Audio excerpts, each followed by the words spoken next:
I want to start off this video by saying that people who watch my channel typically are intelligent. I am fortunate that only on a couple of times have I received sort of like illogical backlash from the masses, because usually people who watch my channel are able to understand the point that I'm making, listen to what I'm saying through and through, and really get a grasp on the concept that I'm trying to convey. I feel like this is going to be one of those instances where I'm going to need you to do that, because in theory the topic that I've chosen to discuss today is quite controversial. So please keep that in mind throughout this video. Thank you very much. Because the issue of fake service animals really infuriates me, because fake service animals seem to be becoming more and more prevalent, and what it does is it takes some of the legitimacy away from real service animals. Typically, my life motto is, you do you as long as you're not affecting or hurting anyone else, but the issue here is that this is affecting and hurting other people and people with disabilities. Fake service animals, to me, it feels a little bit like when able-bodied people get really mad that they can't park in, the 4 accessible spots in the front.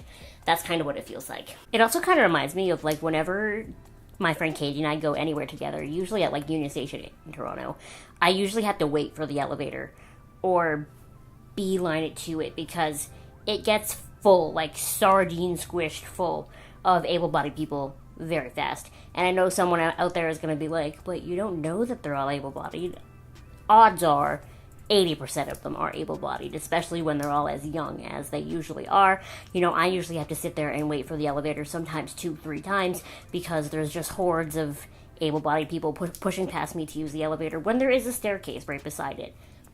It's like that. Or it really bothers my sister when we go to concerts at, insert arena here, and, there's only so many sections that are for people with physical disabilities or people who are just generally not able to climb more than a couple of stairs. And we get there and, I pull into the wheelchair seat that I purchased, and the rest of the section is full of people who probably could have sat literally anywhere else in the arena, but, maybe someone else I know with a disability couldn't get a ticket to that concert because these people who could climb stairs bought all of the accessible tickets for whatever reason, maybe because there's more room, I have no idea, and the venue doesn't do anything about it. Usually we think about complaining because it gets out of hand. Like the accessible section, there'll be 2 of us in a section that seats 10 that are in wheelchairs, and then it just fills with people who are jumping and dancing. It's ridiculous. That's also what it feels like. I want to be very clear that when I talk about service animals, I'm considering just that term service animals as the sort of overarching thing that covers both kinds of service animals.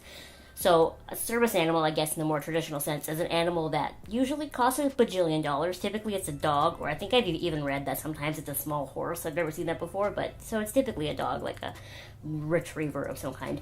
And that dog costs $1 bajillion and is very highly trained. It's been trained its whole life to know how to respond to different medical events and know what to do.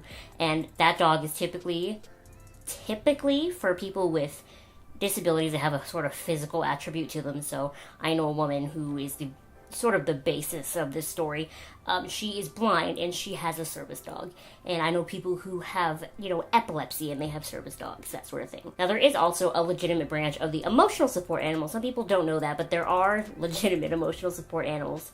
Whenever I say that, usually someone gets eye-rolling with me, but there are real ones. And they usually are prescribed to people with really serious mental disabilities or really serious mental health issues. People who suffer with severe PTSD, with severe depression, severe learning disabilities. People with ADD can also get emotional support animals, bipolar, if they have motor skill disorders, things like that. But the difference there is that those emotional support animals, usually you get a note, a letter from your doctor to verify its legitimacy. So you can bring it places and be like, yes, this is my emotional support animal. I actually do need this animal to function. That's fine. That's all fine and dandy. But there seems to be this trend lately of people going on Amazon and buying emotional support animal vests or little badges, because really there's no governing body when it comes to emotional support animals, or I don't even think there is one for service animals. I could be wrong for that, but I don't think there's like a police badge to be like, this is real. I think it's just kind of, ugh.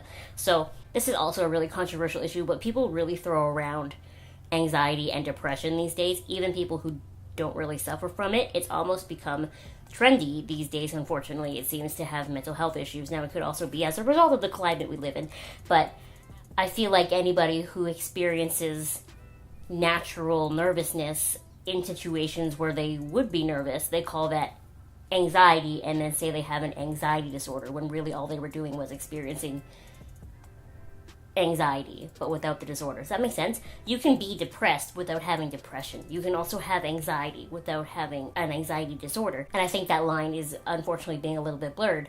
So I think people who experience a normal amount of anxiety sometimes think that that means that they can have a service animal that they take anywhere. And again, in theory, that wouldn't be something that bothers me, except for people take animals that are really ill-behaved anywhere and say that they're allowed to because it's their emotional support animal. And so here's the thing. When you bring your emotional support animal that really, A, you really don't need, but B, is really not that great in public because it doesn't have any training, because emotional support animals don't need training, and, you know, your dog barks the whole time it's in a restaurant, odds are that's going to sway the restaurant into not letting service animals in general in anymore.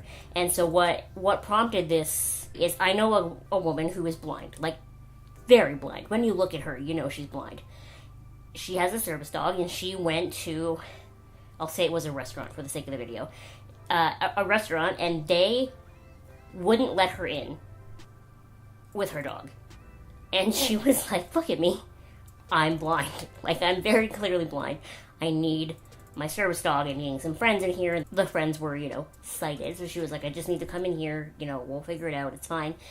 No, we've unfortunately had too many negative experiences with service animals lately. I can't let you in. Now, fortunately, my friend is very intelligent, and she keeps all of the laws and the rules and stuff that I don't have in my head, that she keeps in her head, that she can just like blah, blah, blah, blah, blah, blah, blah, blah, blah, and then they eventually let her in. But it's so unfortunate that that's something she even has to go through, because people should not be taking ill-behaved animals, because they're animals at the end of the day, in places, parading them around as service animals. Listen, I have a cat. I live in a house with 2 dogs and 2 cats, and 1 cat is mine, and she's literally right there on my bed sleeping. I love her so much. If I could take her everywhere, I would. But I don't need her to help me. You know, she doesn't... I love her. I feel sad when I'm not here with her. I really do, because she's my cat and I love her. But I don't have a disorder that means I need her to keep me sane. So I go out into the world and function without her, because that's what is right for me to do.